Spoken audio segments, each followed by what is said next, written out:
بسم اللہ الرحمن الرحیم۔ سورۃ الانفطار مکیہ۔ شروع کرتی ہوں اللہ تعالیٰ کے نام سے جو بڑا مہربان نہایت رحم والا ہے۔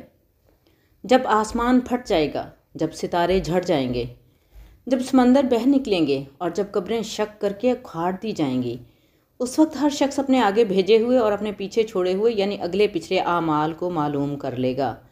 اے انسان، تجھے اپنے رب کریم سے کس چیز نے بہکایا؟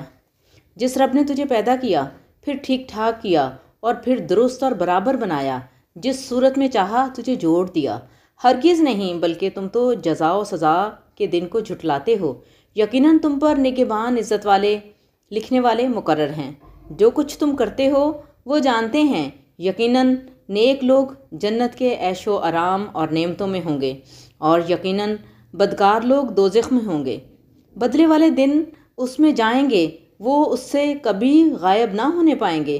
تجھے کچھ خبر بھی ہے کہ بدلے کا دن کیا ہے؟ پھر میں کہتا ہوں، تجھے کیا معلوم کہ جزا اور سزا کا دن کیا ہے؟ وہ ہے جس دن کوئی شخص کسی شخص کے لیے کسی چیز کا مختار نہ ہوگا، اور تمام تر احکام اس روز اللہ ہی کے ہوں گے۔